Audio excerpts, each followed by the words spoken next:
China accounted for over 50% of new wind power installations worldwide, while the US accounted for less than 10%, according to the Global Wind Energy Council. Except here's the thing. The solution to this disparity isn't for America to retreat and double down on an outdated form of energy. It is to beat China when it comes to investing in these technologies. That is why the Biden administration passed the Inflation Reduction Act, which was the largest investment in combating climate change in history, and specifically invested in American manufacturing in order to create American jobs to compete with China and win the future.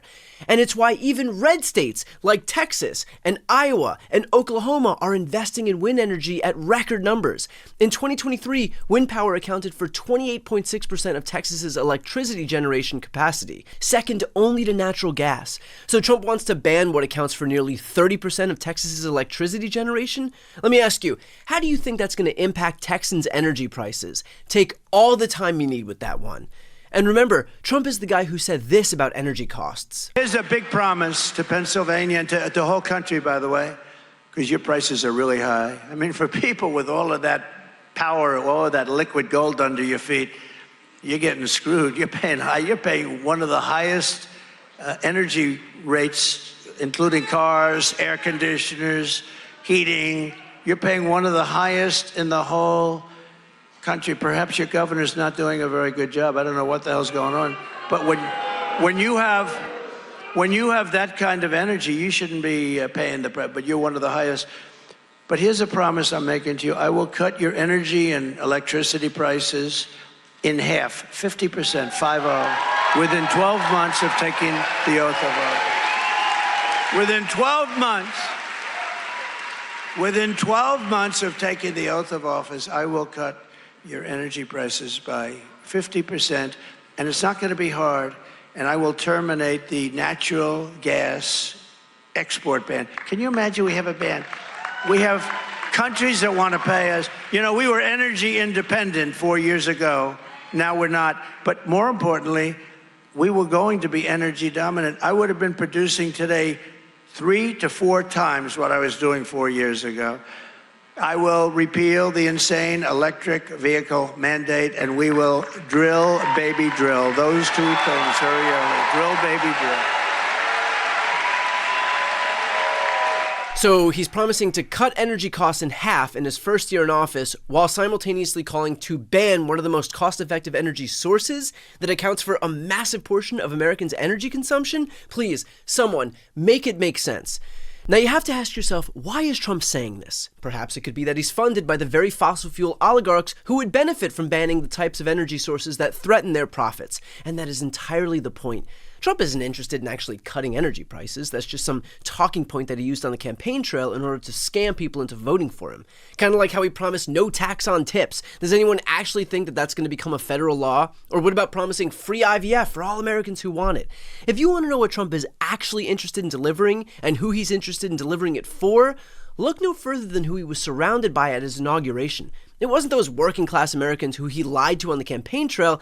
It was the billionaire oligarchs. It was people like Elon Musk with a net worth of approximately $434 billion, Jeff Bezos with a net worth of $239 billion, Mark Zuckerberg with a net worth of $211 billion, Sundar Pichai with a net worth of $1.3 billion. Hell, the billionaires got better seats than his own cabinet nominees. In fact, don't take it from me. Here's one of Trump's billionaire allies, Jamie Dimon, recently admitting that Donald Trump's tariffs are going to raise prices on working class Americans, and they should just get over it. Yeah, look, I look at tariffs, they are an economic tool. That's it. They're an economic weapon, depending how you use it and why you use it and stuff like that. And, people argue, is it inflationary and non-inflationary? I would put in perspective, if it's a little inflationary, but it's good for national security, so be it. I mean, get over it. And here's Elon Musk saying the same thing last year, admitting that Donald Trump's agenda will cause hardship for the middle class, but says that it's, quote, necessary. We have to reduce spending to live within our means.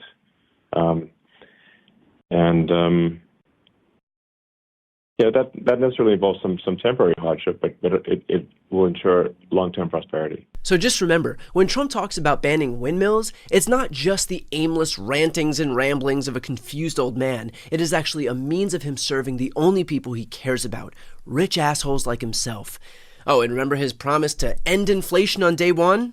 Starting on day one of my new administration, we will end inflation and we will make America affordable again because the prices are too high. The prices are too high. Yeah, it turns out that on his watch so far, gas prices are up, egg prices are soaring, and he literally revoked an executive order issued by President Biden to lower prescription drug prices. But hey, populist, am I right?